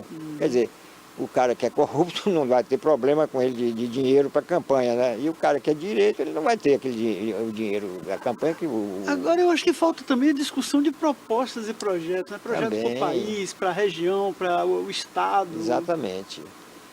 Falta muita coisa, um debate assim aberto. Não sei, a gente vê outro problema também, o êxodo rural. As pessoas que trabalhavam nas fazendas e vieram para a cidade, quando eles trabalhavam, eles eram consumidores, eles vinham fazer as compras no comércio, né? Eles vieram para a cidade e passam dificuldades e fazem biscates. Vivem de Bolsa Família. Bolsa Família e biscates, né? Porque, sem qualificação. Então, o trabalhador rural, muitos analfabetos e outros sem qualificação, vão ser biscate, ajudante de pedreiro, até para trabalhar de gari, hoje precisa ter o curso secundário, oficialmente, né? Então, fazendo bicos e consumindo pouco, porque Agora, como político, você já enfrentou essa polarização em outro estágio. Em 2004, você foi candidato a prefeito e era uma disputa entre Fernando e Geraldo. Exatamente. Aí você foi lançado como a terceira via, teve um grupo que apoiou e tudo. E aí essa terceira via, como não vingou, por quê? Na época, os analistas diziam que era a hora da terceira via e era para ser o Baldo Dantas, o nome, né?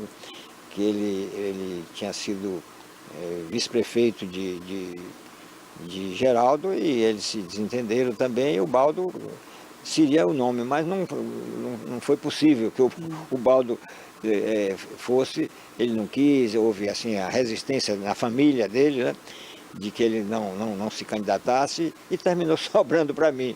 Eu tinha terminado meu mandato em 2003, né? E estava sem mandato, e aí eu topei ser candidato, mas foi muito difícil porque é uma eleição polarizada, é um fla-flu, um bavi. Então, quem é dali, um é o outro. Aí vem as pessoas dizem que o eleitor tem duas motivações para votar, amor e ódio. Vota em fulano porque para derrotar ciclano, vota em ciclano para derrotar fulano e vice-versa. Hoje está tendo essa mesma... Tem, ainda existe, ainda tem isso, né? Mas essa questão da má fama que os políticos pegaram e que foi divulgado, isso que eu estava falando do Lavareda. No imaginário do eleitor, todo político é um esperto, no imaginário. Ele até cita assim, um exemplo, né? Um indivíduo aí, da cidade, filho da cidade e tal, resolve ser candidato a vereador. Aí encontra com um amigo dele de juventude, de infância e tal, e pede o voto. Aí o cidadão olha assim para ele e tal, e diz, eu voto em você, viu?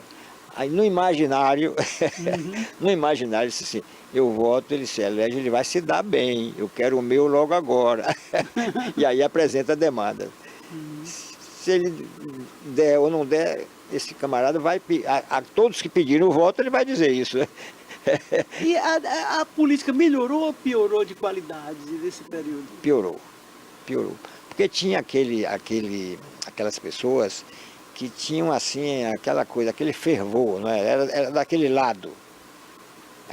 Você via isso nas cidades menores, né? Eu tive um eleitor aí de Itapitanga, um senhor, um homem simples, ele dizia que tinha duas paixões na vida, o Flamengo e o MDB. Então ele tinha aquele lado assim, né? Você via que tinha aquelas divergências e tal, mas era uma coisa que ninguém agredia ninguém, mas era uma paixão, vamos assim dizer. Aqui mesmo você viu, isso até pouco tempo tinha pessoal que era fernandistas, tem os geraldistas, né? Os ubaldistas, isso acabou, hoje as pessoas não têm mais aquilo. O PT implodiu, né? Geraldo hoje até saiu do partido e tudo. Pois é, rapaz. Por causa das divergências internas, assim, brutais, assim, de ofender. É terrível. Isso não é só no PT, tem em outros partidos também. Né? Dentro dos próprios companheiros, os próprios correligionários, assim, hostilizando. Agora o mundo, a democracia não existe bem mais caro do que a liberdade, né? Tanto que se você dizia rien ne vaut la liberté, que isso não tem bem mais caro do que a liberdade, que é um fundamento da democracia, da liberdade. De outro lado, a democracia, até mesmo nos Estados Unidos, está desestabilizada com a eleição do Trump e tudo. E uma tendência no mundo todo de governos autoritários. Você vê isso na China, na Rússia, na Venezuela, de Maduro, em Cuba e tudo. E a democracia, a liberdade, perdendo espaço. Isso lhe preocupa de que forma? Me preocupa muito, porque o Winston Churchill, ele dizia o seguinte, que a democracia é cheia de defeitos, tem defeitos, mas não se inventou nenhum sistema melhor. Essa é uma das boas citações de Churchill. Então a gente vê com preocupação, porque essa coisa assim, o ódio, né, dentro da política é terrível, né? É terrível. E o Churchill levou a Inglaterra à vitória na Segunda Guerra Mundial e perdeu a eleição seguinte, foi derrotado. O Churchill era realmente foi um grande estadista, né? Foi um grande estadista. Para ele entrar na guerra, tem até uma história do Churchill, né, que houve uma proposta dele conversar com Stalin na Rússia, quando Hitler ameaçou invadir. E quando ele aceitou ir conversar, aí disseram, mas você vai conversar, o cara é comunista, você é um liberal e tal, né? Ele disse, se Hitler invadisse o inferno, eu apoiaria o demônio. Essa frase de Churchill ficou na história, né? Essa eu não conhecia, não. Agora, você também tem uma atuação de mais de 50 anos na saúde. A saúde melhorou ou piorou depois do SUS? Olha, o SUS é um plano de saúde, assim, único no mundo. O maior plano de saúde do planeta, pelo tamanho do Brasil, né? Existem alguns países menores, isso para ter qualidade é muito caro, a saúde é cara, né? Então o SUS, vamos dizer assim, na Constituição, todo brasileiro tem direito ao SUS, né? Tem os planos de saúde que vão se tornando mais caros, vai chegar uma época que vai ter pouca gente que vai poder manter. Mas o SUS faz o que pode, tem defeitos, mas nós temos aqui um exemplo de um amigo nosso que estava em Portugal e veio doente para cá, precisando de um tratamento, e ele teve que vir, porque lá ele teria que pagar. Ele veio para aqui, está sendo bem cuidado, está bem cuidando do seu problema de saúde. Porque o imigrante não atende aqui, não. Qualquer pessoa que chegar no hospital público é atendido, é tratado. Agora você também tem preocupação com as doenças prevalentes, tipo os problemas renais, que é a sua especialidade também, e que é consequência do cara ter pressão alta, ter diabetes e tal. Como é que acontece esse quadro e com quantos por cento dos brasileiros, por exemplo, são afetados pela pressão alta e quantos por cento por diabetes? Diabetes é uns 20%, né, em média? Diabetes, essas duas doenças, hipertensão, pressão alta e diabetes, são elas, vamos dizer assim, em cada 10 pessoas que chegam na fase final da doença renal, que vai para a hemodiálise, em cada 10, 9 tem hipertensão ou diabetes, juntas ou separadas. É 90%. São doenças que são silenciosas. As pessoas no início não dão a importância que deve. Precisa dizer, eu sou diabético, mas não sinto nada, eu como de tudo e tal, e negligencia. Então essa questão da informação é muito importante. Eu já conversei isso com o Dr. Rafael, que faz o mutirão de diabetes aqui, que fizesse um trabalho, um programa na informação do paciente e dos familiares sobre hábitos, estilo de vida. O diabético, ele tem que mudar seu padrão de vida.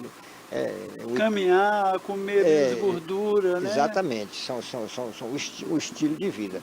Em termos de alimentação, ele saber o que ele pode e o que não pode comer. O hipertenso, por exemplo, eu tenho pacientes hipertensos que já, com a função renal da casa, mas meu churrasquinho dia de sábado, meu churrasco, minha cervejinha. Mocotó, tal. Eu digo, olha, posso tomar uma cervejinha? Olha, você toma a cervejinha, mas tem um tal do tira-gosto, que geralmente é salgado. E para o hipertenso, eu brinco assim com ele, o chumbinho do hipertenso é o sal. O hipertenso não pode comer comidas salgadas, né? E o diabético já é uma dieta mais complicada, juntamente com os hábitos.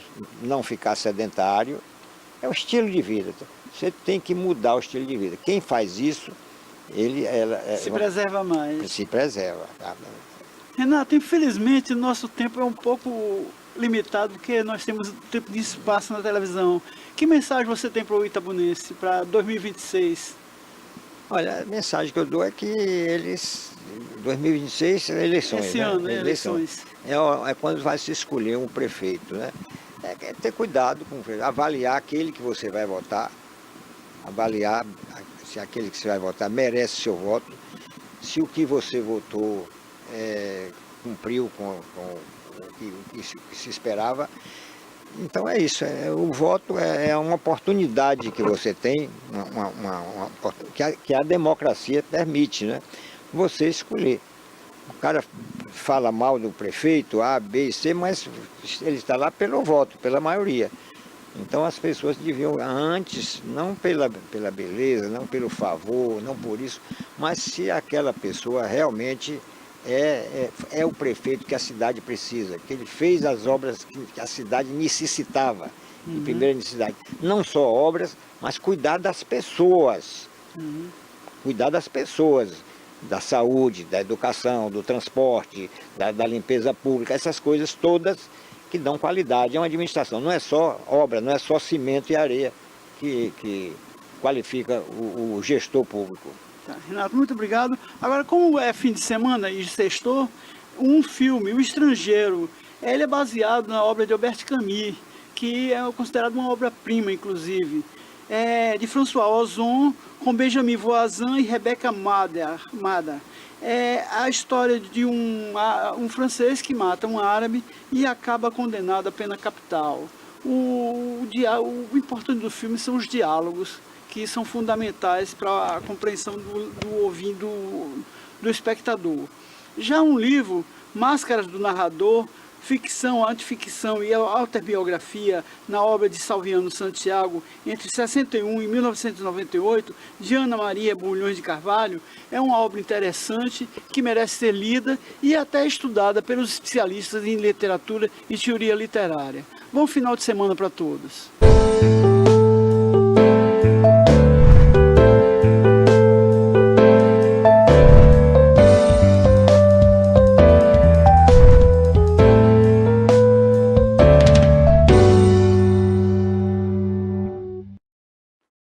Olá, sejam todos bem-vindos ao Raquel Rocha Entrevista. O meu convidado de hoje é o querido Benjamin Lindotti, pianista de apenas 8 aninhos. Você bateu o meu recorde, porque acho que eu nunca entrevistei ninguém tão novo quanto você, meu querido. Quero apresentar também o pai do pequeno Benjamin, Tiago. Obrigada, Tiago, por ter trazido o seu filho aqui. E, gente, algumas pessoas vieram até mim me falar sobre esse talento que é Benjamin, aos 8 anos, e é um pianista primoroso, e eu não podia deixar de mostrar esse menino para vocês, que tem esse talento nato. O pai também é músico, né? O pai também acabou incentivando bastante, mas eu costumo dizer que eu acho que tem alguma coisa aí que é dom, e acho até que é dom de Deus, viu? Que é Deus que nos dá esse dom. Mas eu vou bater um papo aqui com o Benjamin, com o pai dele, para a gente saber como é que começou essa trajetória dele na música. Então vamos lá, só confirmando sua idade para ver se Titia não errou. Você tem realmente 8 anos. Sim. Você consegue contar pra gente como é que você, quando foi que você começou a tocar piano? Eu comecei a tocar piano quando eu fiz 5 anos. Meu pai, ele começou a me ensinar piano com 5 anos. Com 5 anos. Porque ele tinha um piano em casa e ele já tocava. É. Então tem 3 anos que você toca. É. E você fez aula, cursos ou só aprendeu com seu pai? Eu fiz aula. Eu comecei a aula depois que meu pai começou a me ensinar. Entendi. E você gosta de tocar piano? Gosto. É uma coisa que você faz assim, sem ninguém mandar, você chega em casa e você sente prazer em... E todo mundo sabe que você toca? Todo mundo na sua escola? Não todos, mas a maioria sabe. Você estuda que série? 3º ano. 3º ano do Fundamental 1. É que isso mudou, não é, Thiago? Antigamente era primário. 3º ano do Fundamental 1. E você já se apresenta? Já. Se apresenta em quais lugares? Eu já me apresentei no Centro de Cultura 2 vezes, no Sete Senat, na praça, em uma formatura, também em bodas de casamento. Já se apresentou em vários lugares, nossa, no shopping também. Sim. E você fica nervoso quando vai se apresentar para muitas pessoas ou não? Mais ou menos. Porque tocar você sabe, né? É. E aí as pessoas, elas lhe falam o quê quando elas veem você tocando dessa forma? Elas falam que eu toco bem, que eu sou um menino... Prodígio. Prodígio. Olha, Thiago, quando me falaram que ele tocava, e eu falei, não, ele realmente, todo mundo chegou até mim, ele toca, mas eu imaginei que ele ia chegar aqui com partitura, com algumas músicas que ele aprendeu a tocar, mas eu percebi que ele não usa nada, né? Ele não tá olhando em lugar nenhum, assim, ele toca tudo por ele mesmo, é isso mesmo? Na verdade, assim, a gente desde pequeno, desde a barriga, a gente já começava a tocar e começar a fazer uma interação. E aí ele, vivendo um ambiente de casa com música, tanto ouvindo e sons, músicas mecânicas que a gente selecionava, a gente também tocava muito. E ele sempre demonstrou um interesse muito grande. Desde o primeiro aninho dele, ele viu o piano, parecia que era uma coisa do outro mundo. Não quis sair de cima. Pequenininho. Dele mesmo. Com já queria ir lá com o dedinho. Já. E aí a gente falou assim, não, ele parece que gosta do negócio. E aí a gente começou a incentivar, a ensinar, desenhar, mostrar as notinhas. E aí fomos desenvolvendo. E ele aprendeu, e ele tem uma capacidade de memorização que é ímpar e desenvolve através da música também. Então ele aprende a música. E a música entra na cabeça, agora ela só sai nos dedos. Exatamente, gente. Ele vai tocar sem partitura. Thiago, o que você recomenda que ele comece tocando pra gente? Você queria tocar o que, Benjamin? Balada por Adeline. Essa foi a primeira música que ele tocou em um evento público, né? Ele gosta muito. Balada por Adeline. A gente acompanha um pianista muito primoroso também, Richard Clayderman, muitos conhecem, um francês, e nós gostamos muito dessa música. Balada por Adelina. Por Adelino. Vamos lá.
Lindo, muito lindo.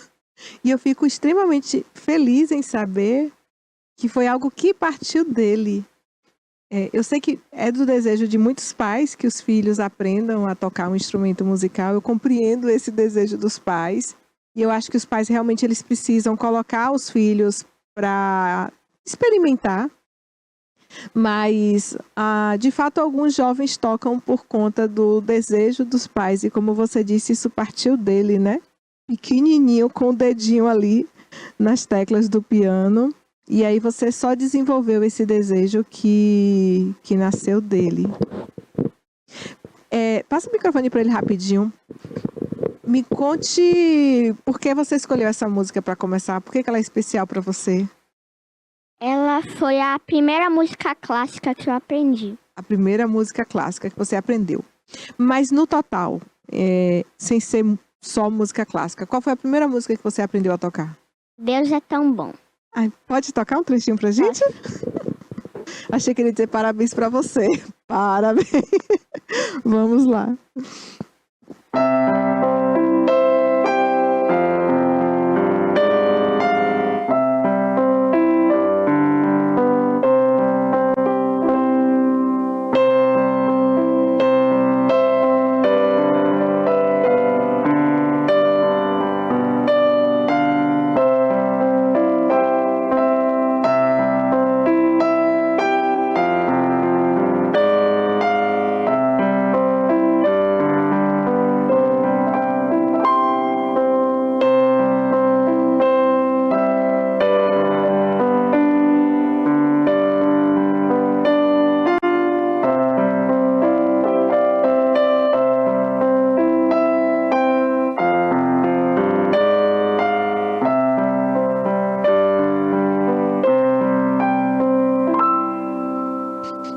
Tiago, me fala como é a sensação de um pai de ver seu filho com 8 anos assim, já demonstrando esse talento. Como é que você se sente como pai? Como você falou, a gente sempre deseja, né? Ver isso acontecer, mas de fato, quando eu ouvi tocando pela primeira vez, a gente acostuma em casa, ouvir, toca, interage, fala assim, corrige aqui essa nota, faz assim, dá essa sensibilidade, passa uma expressão, um sentimento, a gente vai trabalhando isso em casa constantemente e vai trocando fichinha um com o outro. Mas no momento que eu ouvi tocando pela primeira vez, no SESC Senat, foi na apresentação do final do ano de 2023, ele entrou no meio do ano da escola de piano. Ou seja, vai ser um direcionamento com mais tempo, com a professora, a gente trabalha, tem outras demandas, a gente colocou para estudar. E aí ele, com pouco tempo, foi se apresentar lá e tocou de uma forma que impactou a todos. E eu gravando, percebi que eu comecei a tremer, me emocionar, ao ver a forma tão natural e espontânea que ele tocou lá e foi uma grande bênção pra gente. Eu imagino a sua emoção como pai. Eu imagino. E quando você toca, Benjamin, a música, eu sei que a música ela toca as pessoas de maneira diferente, mas assim, o que você sente em seu coração quando você toca uma música que você gosta?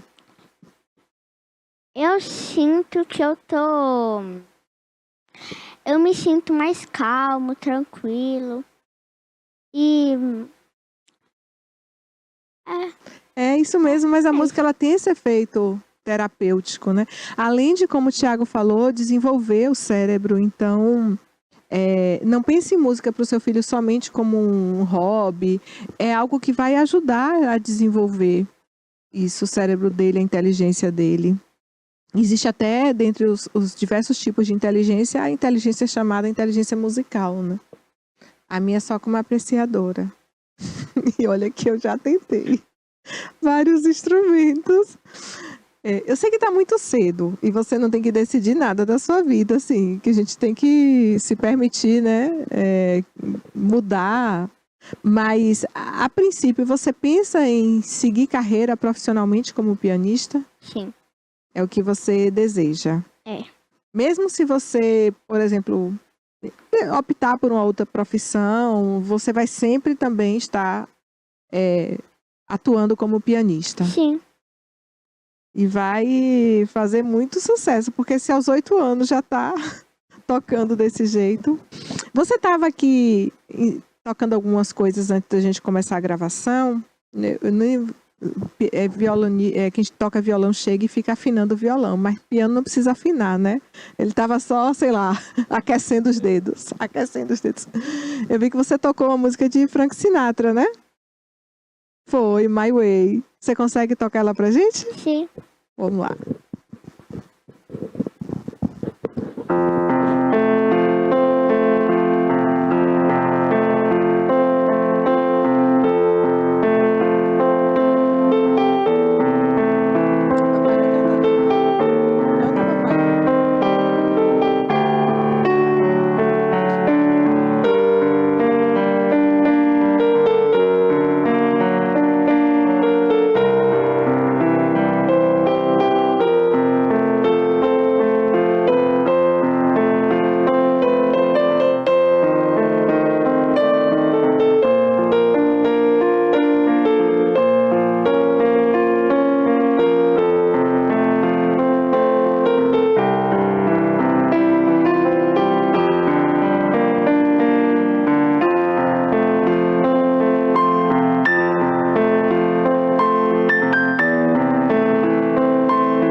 hipnotizada em ver esses dedinhos tão pequenininhos, tocando com essa destreza, com essa agilidade, com esse primor. Gente, realmente é impressionante.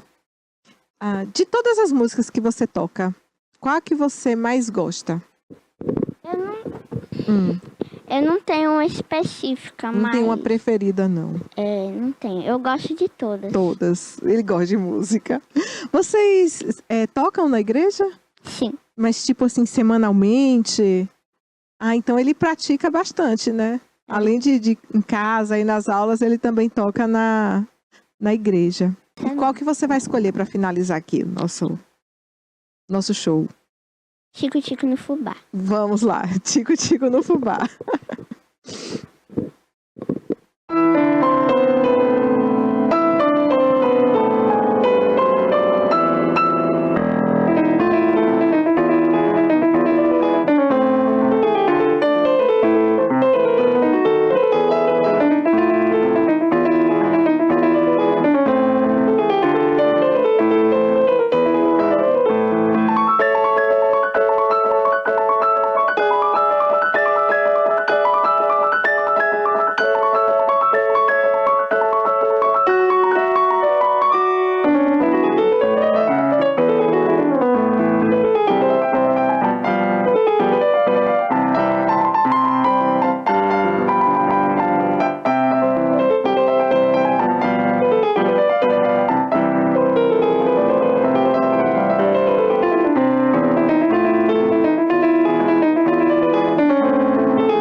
se apresenta só como convidado ou se alguém quiser contratar, vocês já fazem?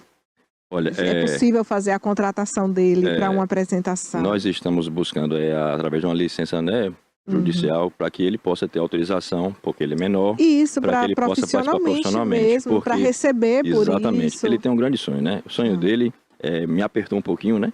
Que é o quê? Ele vê os grandes pianistas tocando em lindos pianos de cauda e ele quer o quê para ele? Um piano de cauda. Falei, então vamos ajudar seu pai com o piano de cauda para você. Você vai tocando, vai trabalhando junto, né? Perfeito. E para ele é um prazer, é um brincar, é um distrair.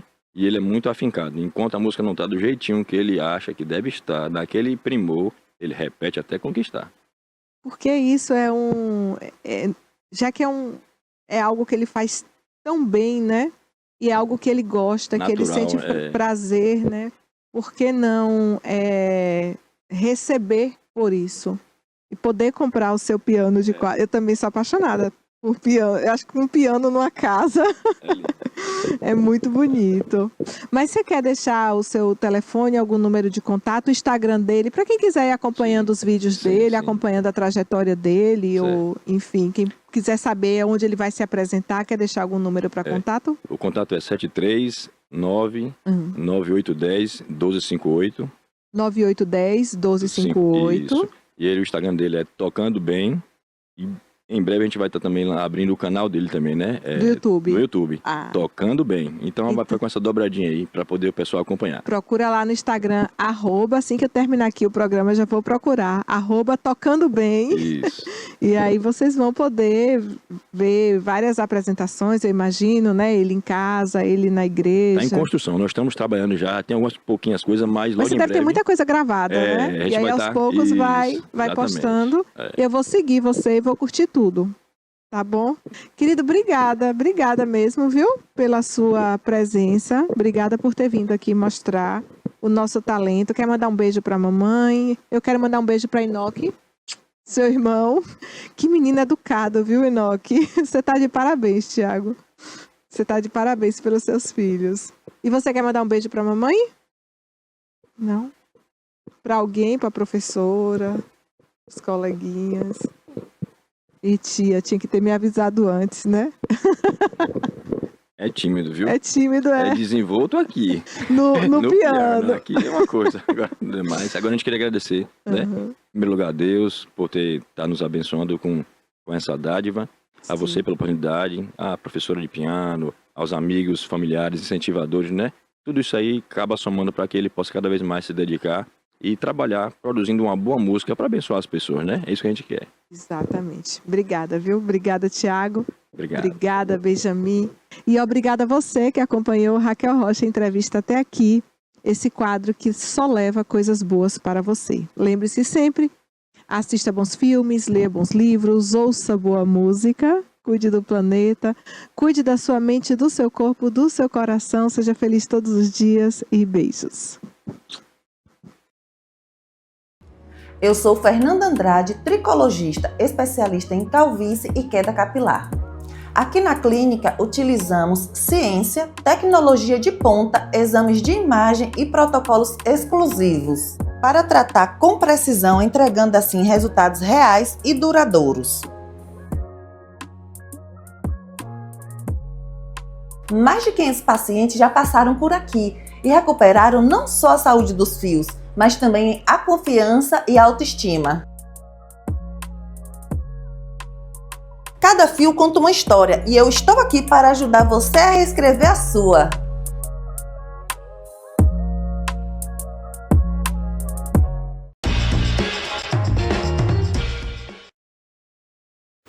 Estamos chegando ao fim do programa de hoje, sexta-feira por aqui animada. Tivemos ali uma entrevista bem bacana falando sobre direitos humanos. O delegado Almeida, ele que é ouvidor nacional da Federação Brasileira de Direitos Humanos, falou sobre alguns casos e principalmente como você de casa pode garantir que os seus direitos eles estejam sendo praticados, estejam em vigor e não sejam violados. Nós, quanto cidadãos, a gente precisa entender que a lei no papel, ela é muito bonita, ela é muito linda e eficaz no papel.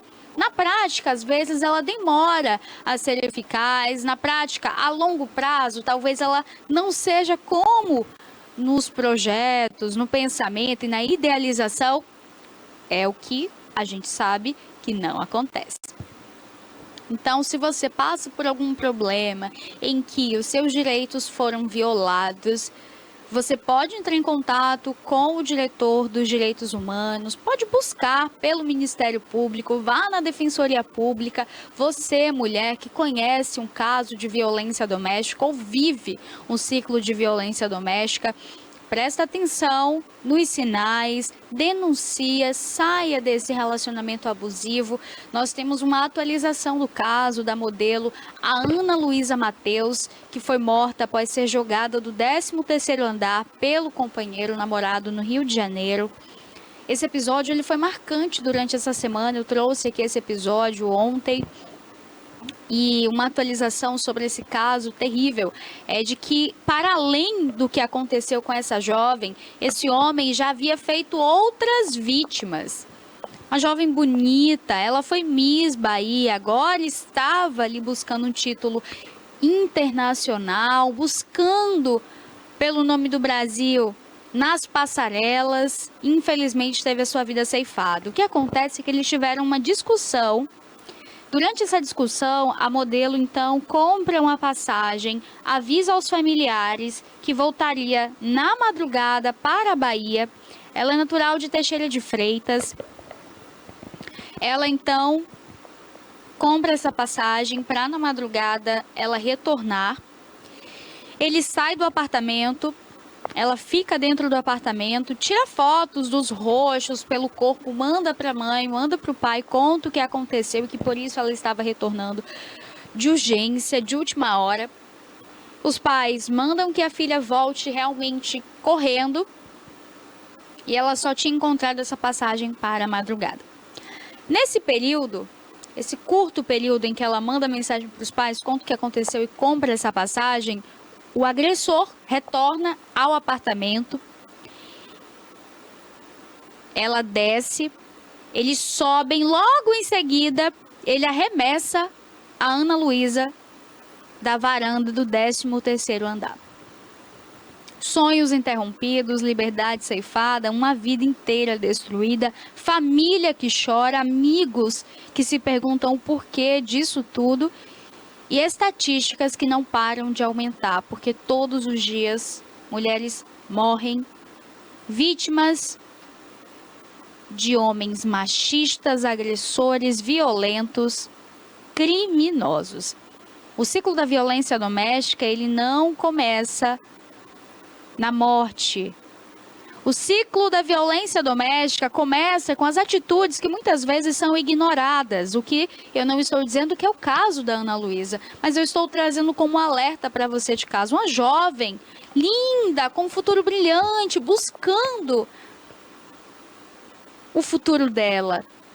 Saiu da Bahia, conheceu esse rapaz no Rio de Janeiro, porque ela estava lá buscando novos horizontes, ela precisava estar em uma capital por conta da agência, uma agência melhor, para que a representasse, para que surgissem mais trabalhos, e principalmente nesse momento em que ela estava concorrendo a um prêmio internacional. Então, assim, a Ana Luísa estava com um futuro brilhante sendo montado, construído, ela estava caminhando ao sucesso.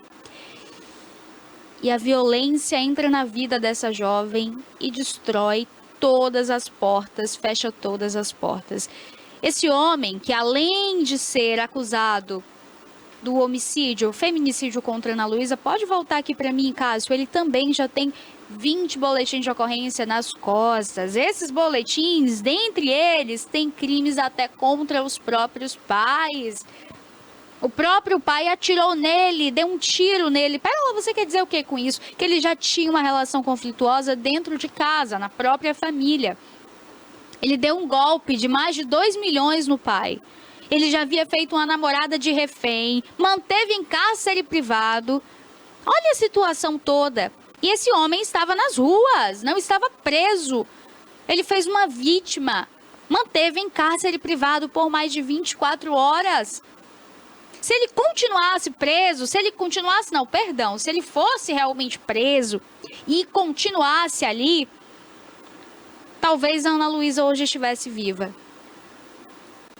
Talvez nem tivessem se conhecido, ou até se tivessem se conhecido por algum motivo, eles dois não estariam juntos fisicamente e não teria acontecido essa tragédia. Muitos problemas que vêm acontecendo hoje, muitas dessas mortes teriam sido evitadas se de fato as nossas leis elas fizessem valer o que o nosso direito garante, que é a proteção à vida, o direito de ir e vir. Uma pessoa que proíbe, que inibe a liberdade, faz tudo isso com uma mulher, não é capaz de tirar a vida de outra? Claro que é. Infelizmente, os familiares da Ana Luísa enterraram no final de ontem, da quinta-feira. Essa última quinta-feira foi marcada por grande emoção, sentimento de injustiça. Ele acabou então se suicidando dentro da cela. Ainda não temos outras informações sobre o que de fato aconteceu, mas o que já chegou ao nosso conhecimento quanto TV e comunicação é que ele se suicidou. Na segunda-feira a gente volta com atualizações desse caso, traz aqui para você o que de fato aconteceu dentro daquelas celas. Investigações apontam para o quê? O envenenamento, ele mesmo tomou alguma coisa, ou quais são as linhas de raciocínio que a polícia vem seguindo agora? Quais são as linhas de investigação? Então, até o momento, a informação é de que ele se suicidou ainda dentro da delegacia. Na segunda-feira a gente fala mais sobre esse caso, a gente encerra o nosso programa de hoje por aqui e agradecendo por sua audiência em mais uma semana, lhe dizendo que segunda a gente está de volta. Obrigada, um bom final de semana. Se beber, já sabe, no trânsito, dê sentido e prioridade à sua vida. Cinto de segurança. Está embriagado, alcoolizado, não está se sentindo bem? Evita pegar a estrada, evita pegar o volante. A sua vida importa e pra gente você é mais do que um número. Você é parte da nossa história, parte da nossa família, a grande família TVI News. Eu, Pérola Cordeiro, me despeço por aqui. Ótima sexta-feira, fiquem com Deus. Tchau, tchau.